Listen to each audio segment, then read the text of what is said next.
I never thought a job sitting in a dark room looking at screens would get to me like this. You hear stories about graveyard shifts making people stir crazy, but I always figured I was too grounded for that kind of imagination. It started out as the easiest paycheck I'd ever earned, just me and a thermos of coffee in a silent mall, until the silence started feeling like it was hiding something. I've been working at the Oak Ridge Mall for about 6 months now, and for the first 4, nothing ever happened. It's a massive 3-story sprawl of concrete and glass that feels completely different when the shoppers and the upbeat music are gone. At night, the only sound is the hum of the HVAC system and the occasional groan of the building settling. My job is simple: sit in the security office, watch the grid of 16 monitors, and do a physical perimeter walk every 2 hours. I usually spent most of my time scrolling through my phone or reading, only glancing up at the screens to make sure no one had broken a window or set off a fire alarm. The first time I noticed something off, I actually wrote it off as a mistake by the evening crew.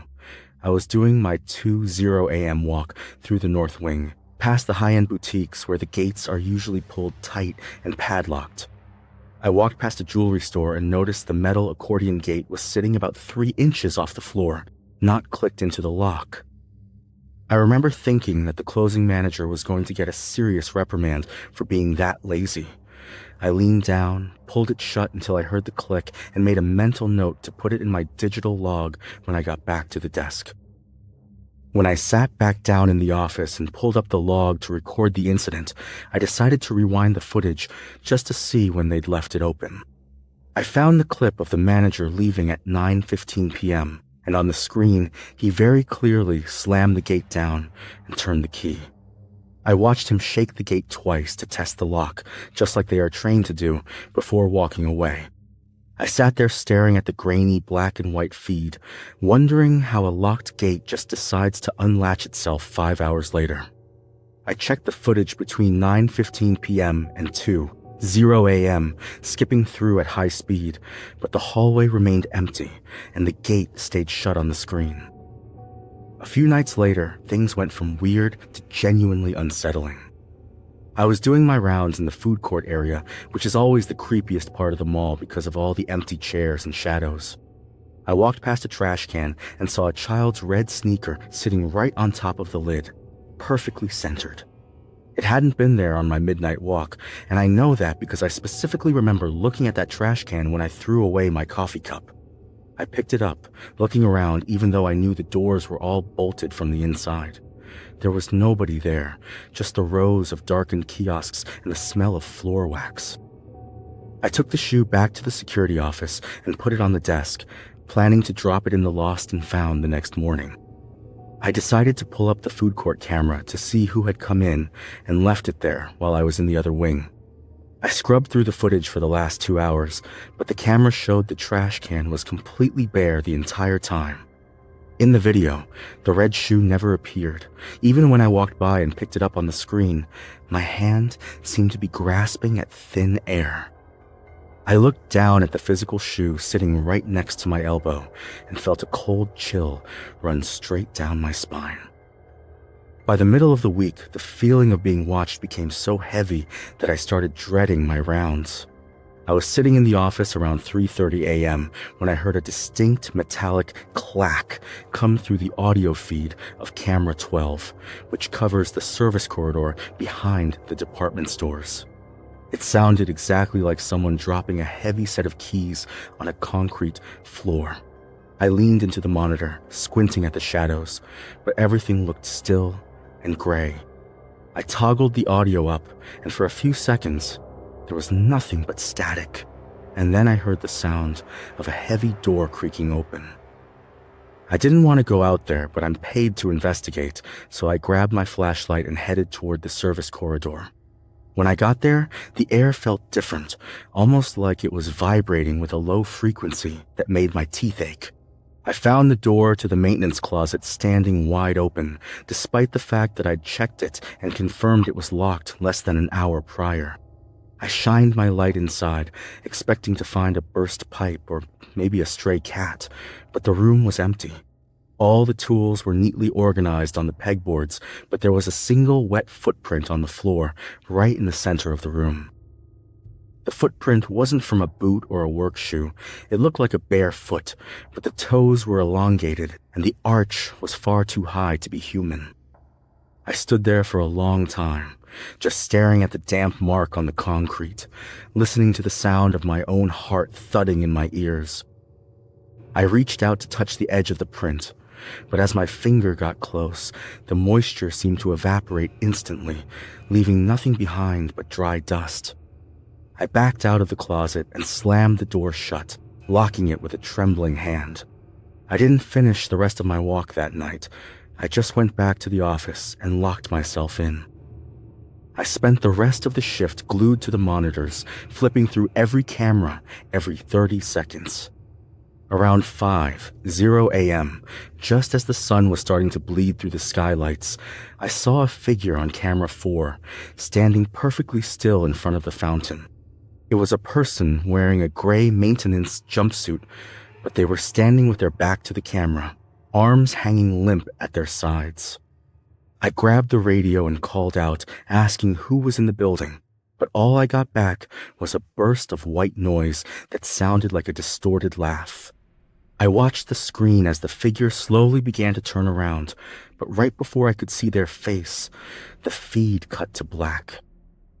I ran out to the fountain area, my boots echoing like gunshots against the tile floors. When I arrived, the area was completely deserted, but the water in the fountain was rippling as if someone had just stepped out of it. I looked toward the nearest exit, and the heavy steel door was standing slightly ajar, letting in a sliver of the morning light. I walked over to close it, thinking maybe a real person had just broken in. But when I looked at the handle, there were no smudge marks or fingerprints in the dust. I pulled it shut and leaned my forehead against the cold metal, wondering if I was finally losing my mind. When I got back to the office to check the recording of the figure by the fountain, the file was corrupted. Every other minute of the night was recorded perfectly, except for that 30-second window where the man in the jumpsuit had been standing there. I tried to run a diagnostic on the hard drive, but the system kept giving me an error message I'd never seen before. It said, "Unauthorized user overwrite" in bright red letters across the bottom of the screen.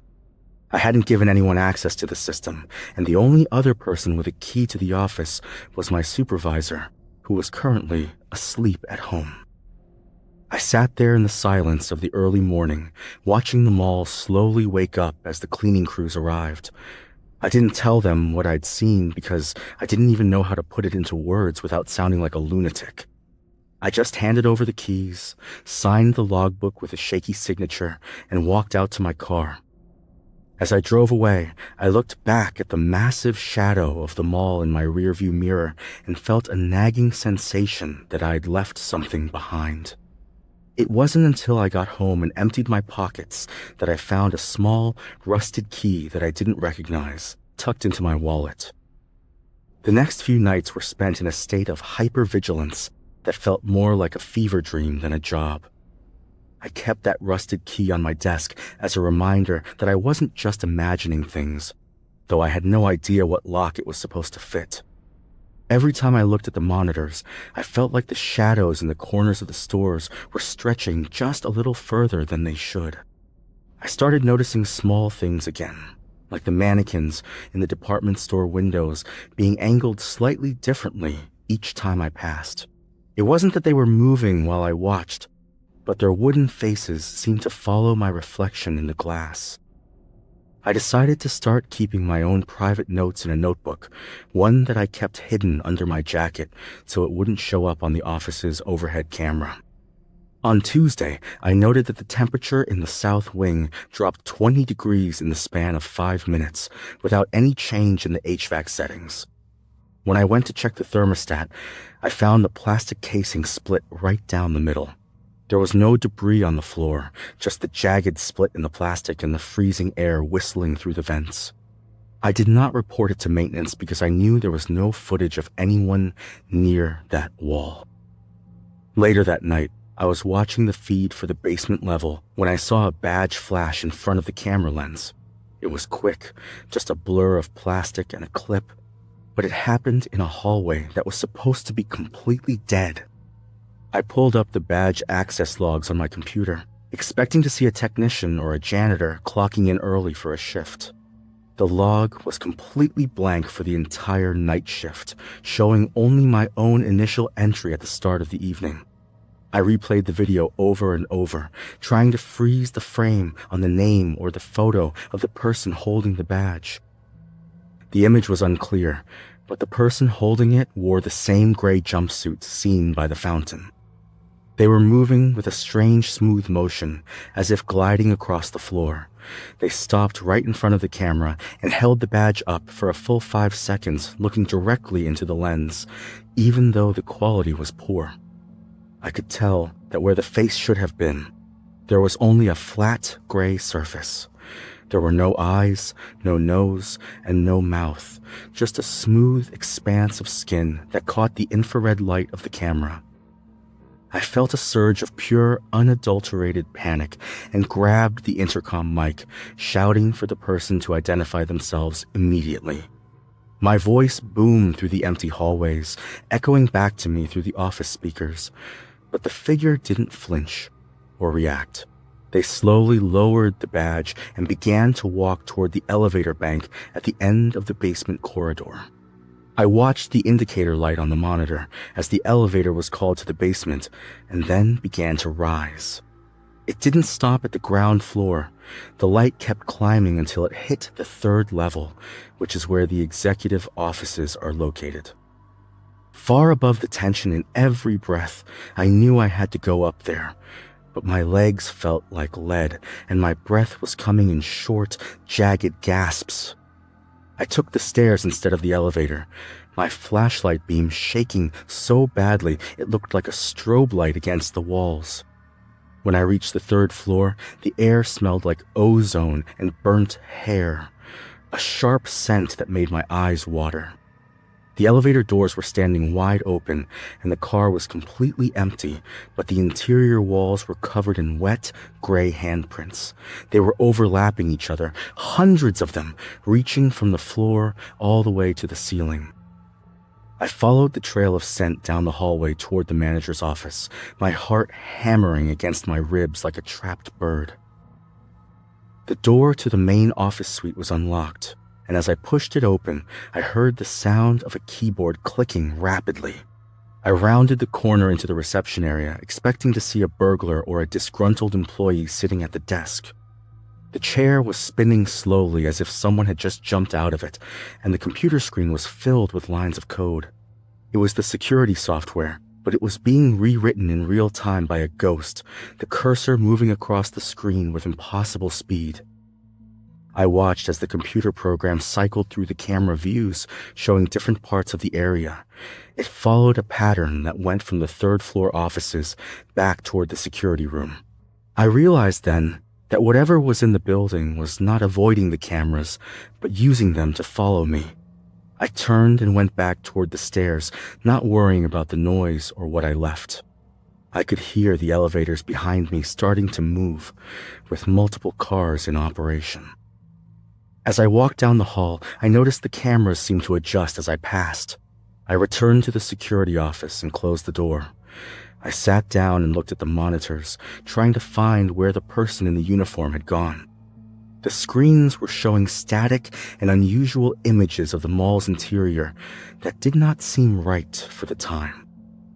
On the monitor for the north wing, I saw myself running through the hallway, but the footage was playing at half speed, and I looked terrified. Then, the screen changed to the food court, where the red shoe was back on the trash can, but this time it was smoking. I started hitting the reset button on the console, desperate to get the live feeds back, but the system ignored my commands. A message appeared in the center of the main screen, typed out one letter at a time. "You are sitting in my chair." I looked down at the seat beneath me and felt a sudden, sharp coldness radiating from the fabric. I jumped up, knocking the chair over, and backed away until I hit the back wall of the small office. The monitors suddenly went dark all at once, leaving me in total darkness except for the glow of the emergency exit light over the door. I could hear something breathing on the other side of the heavy metal door, a wet, rhythmic sound that seemed to be synced with my own pulse. I reached for my radio to call the police, but the device was dead. The battery casing melted shut as if it had been hit with a blowtorch. I was trapped in a 10 by 10 room, and the thing that knew the mall better than I did was standing right outside. I waited in the dimness for a long time, though only a few minutes had actually passed according to the clock. The sound of breathing from outside the door continued, becoming more pronounced. I did not turn on my flashlight, worried that the light would reveal my position in the small space. My hands were trembling, so I put them in my pockets. My fingers touched the old key, which now felt unusually warm and seemed to vibrate against my leg just as a scratching sound began on the bottom part of the door. A strange sound, unlike anything mechanical, was coming from outside.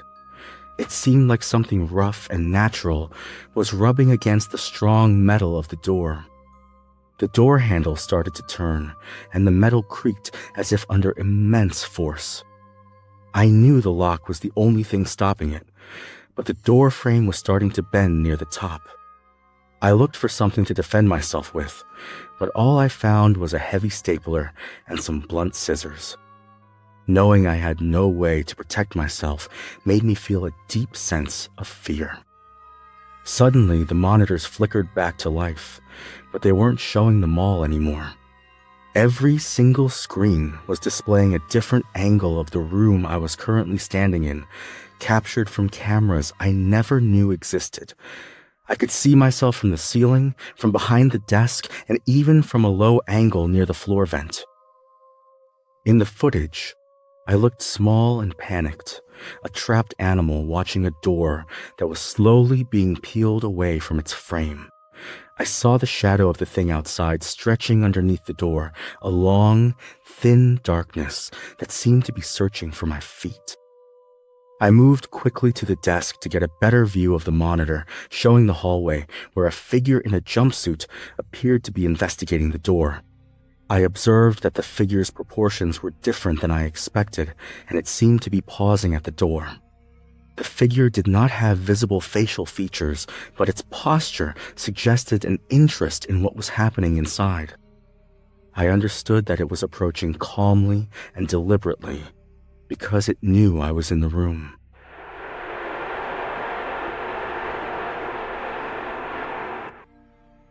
The scratching stopped abruptly, and for a second, the silence was even more terrifying than the noise had been. I held my breath, listening for any sign that the thing had moved on or was preparing for a final shove. Then, the office phone on the desk started to ring, the loud mechanical bell making me nearly jump out of my skin. I didn't want to answer it, but the caller ID display showed my own name and my own home phone number. My hand moved almost on its own, reaching out to pick up the receiver as if I were moved by a string. When I put the phone to my ear, there was no voice, just the sound of the mall's fountain and a faint clicking, like a message I could not understand. Then, a static voice whispered move, and as I dropped the phone, the door hinge made a loud snap as the door tilted, showing a gray shape in the gap. I didn't think. I just lunged for the small maintenance hatch in the ceiling that led to the crawl space above the office. I grabbed the edge of the frame and hauled myself up, my muscles screaming as I kicked my legs to clear the opening. I felt something cold and damp brush against the heel of my boot, a grip that felt like wet leather tightening around my ankle. I kicked back with everything I had, feeling my boot connect with something that felt as solid as a stone wall. The grip loosened just enough for me to pull my leg up and slide the ceiling tile back into place. I lay there in the dust and the dark, listening to the destruction of the office below me as the thing finally made its way inside. I heard the desk being overturned and the monitors being smashed one by one, the glass shattering against the floor. There was a wet, slapping sound as the creature moved around the small space, sniffing the air or searching the corners for where I'd gone. I stayed perfectly still, my face pressed into the insulation, trying to make my breathing as silent as possible. I knew that if I made even a single sound, those long gray fingers would come ripping through the thin ceiling. After what felt like an eternity, the noise below stopped, replaced by the sound of the office door being pulled shut from the outside. I waited for a long time, my heart rate slowly dropping from its frantic pace to a dull, heavy thud. I began to crawl through the narrow space between the ceiling and the roof, guided only by the faint light coming through the vents. The crawl space was a maze of wires and pipes, and every time I moved, the metal groaned under my weight. I kept thinking about that rusted key in my pocket and why the thing had told me to move. In a low, steady murmur, tinged with quiet tension, I finally found a vent that looked out over the main atrium, and I peered through the slats to see if the coast was clear.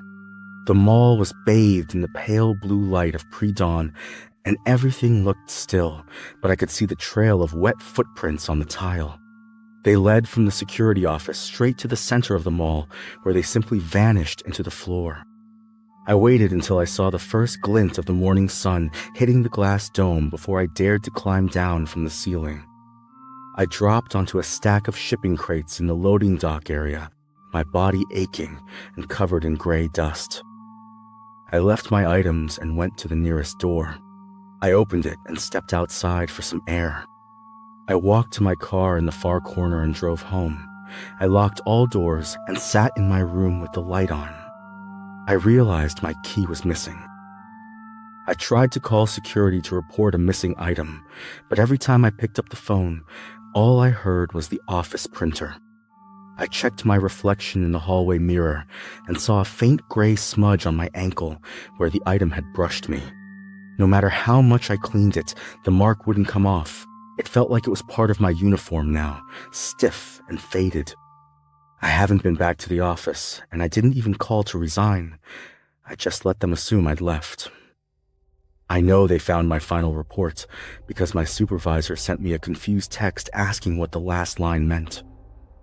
I spent the last few hours documenting a persistent clicking sound from the office air vents and my computer cursor drifting left when I am not using the mouse. I am concerned about the many security cameras throughout the building and how easily they could be monitored. I believe someone wanted me to leave my workspace so they could observe my movements.